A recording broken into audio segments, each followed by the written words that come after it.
আসসালামু আলাইকুম। আপনারা দেখতে পাচ্ছেন এটা হচ্ছে গিয়ে ১৫০ লিটারের একটা air compressor pump V model 3 HP motor. তো এই মেশিনটার মূল সমস্যা হচ্ছে মেশিনটা কিছুক্ষণ পর স্লো হয়ে যায়। তো প্রথমত এর বেলের সমস্যা ছিল। তো আমরা দেখলাম যে মেশিনের বেলের সমস্যা। পরে আমাদের এখান থেকে একটা বেল আমরা লাগিয়ে মেশিনটাকে পুনরায় চালু করার পর দেখলাম যে এর যে টেফলন যে নন হিটার ভালভ থাকে, নন হিটার ভালভের যে টেফলন থাকে, টেফলনটায় সমস্যা হয়েছে।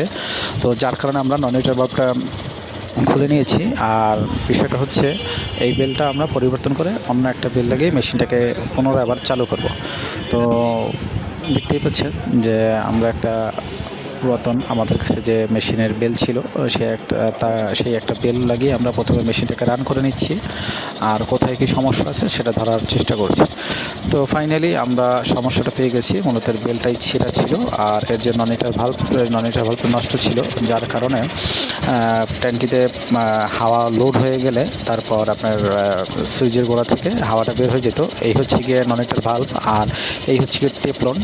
এই টেফলনটাই মূলত পুড়ে গিয়েছে, দেখতেই পাচ্ছেন গর্ত হয়ে গিয়েছে। তো এখানে আমরা নতুন একটা টেফলন ইনস্টল করে দিব। এই যে দেখতেই পাচ্ছেন এটা হচ্ছে কি আমাদের নতুন টেফলন। আর এগুলো হচ্ছে গিয়ে লোকালে, এগুলো বেশি দিন লাস্টিং করে না। আর একটা বিষয় হচ্ছে এর চেয়ে ভালো কোয়ালিটির মাল আছে। তো কাস্টমারকে বলার পরে যে যেরকম ইচ্ছা আমাদেরকে বললে আমরা ভালো মন্দ যে যেটাই বলুক আমরা সেই মালটাই তাদের দেওয়ার চেষ্টা করি। এইখানে কাস্টমারে বলা হয়েছিল যে ভালোটা নেবেন না লোকালটা নেবেন। তিনি বললো যে ভাই আমাদের লোকালটাই দেন। তো আমরা লোকালটাই ওনাকে লাগিয়ে দিয়েছি। তো এখন এই নন হিটার ভালভটার টেফলনটা লাগানোর পরে আমরা মেশিনটাকে পুনরায় চালু করব। চালু করার পর দেখব যে অন্য কোথাও কোনো ত্রুটি আছে নাকি। তো আর একটা জিনিস হচ্ছে কি, ভালো করে নন হিটার ভালভটা টাইট দিতে হবে।